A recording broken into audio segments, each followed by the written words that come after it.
Hey Jingle Bells! This is a new episode of the 30-Day Batman Challenge where I, the real Manos, take a question from a list called the 30-Day Batman Challenge I found off Tumblr. Now I answer them here. Isn't that interesting? Now, today is day 28, I think? Yes. Alright. Now, Lindsay, read me today's Batman question. Who is your favorite actor portraying Batman? That's a tricky one. Because there's only 4,800 Batmen out there. Now, do I address this with vocal performances? In that case, it's easy. It's obviously Kevin Conroy. Oh, he is the voice of Batman. Now, if I do this as a live-action thing, it always seems to come down to Keaton and Bale. And there's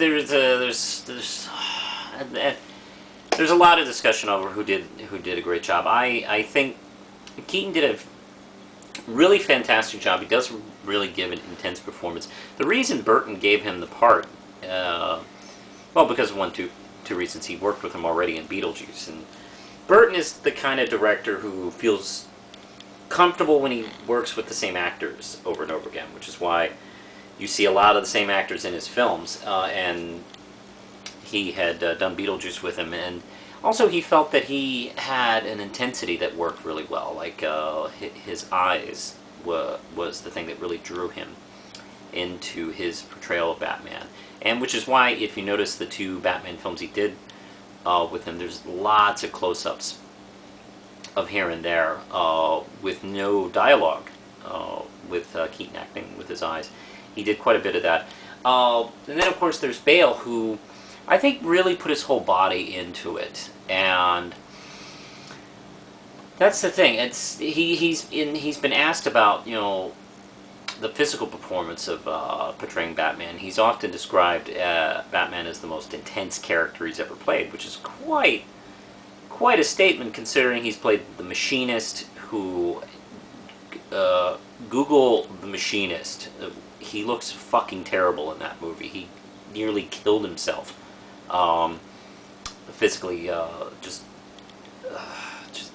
torturing himself for that role. And then, of course, Bateman from American Psycho, and the guy from Equilibrium. I can't remember that character's name. Who turned in his own wife to the evil government, for God's sakes. I mean, what a bastard. But he often said, yeah, Batman's the most intense character I've portrayed, and you can really see it in his performance. And I've read him in interviews say that he's always kind of lurching forward, crouching, as if he's kind of taking on the role of an animal. Because he has felt like if you just stand there in the Batman costume, you look like a guy at a party in a Batman costume and not Batman. Which is why he always, even when he's not doing anything, he's kind of doing something. Like he looks like he's about to attack you. Yeah, people make fun of the voice, but you know what? I don't know. It's kind of a given. I mean, that's just one of those things that, it's not perfect, really. There's just sometimes, just the voice, just sometimes in Dark Knight, for instance, it is just a little garbled. And I think, I do sometimes wonder if it's because he's the first Batman who had to yell in a movie. I don't recall Kilmer and Clooney and Keaton having to yell or exert themselves at anything. I mean, they were too busy exerting themselves in those 300-pound suits. Might as well have been playing Godzilla, for God's sakes.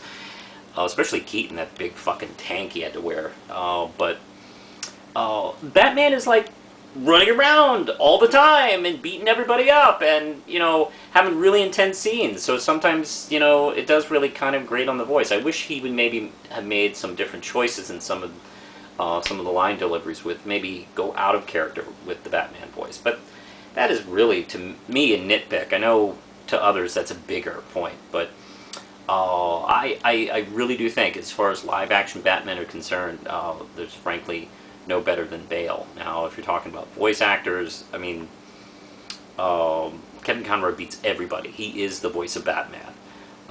He's the voice I hear when I read Batman's dialogue in comics. And I mean, he's just completely destroys it. And there's Andrew Romano. She had a story of one of the DVD extras on the Batman animated series. They said the second he started talking, everybody was like excited in the booth. That it's like, okay, we are done. We have found our Batman. So that's it. That's my answer. What is your answer? Push the button, Lindsay.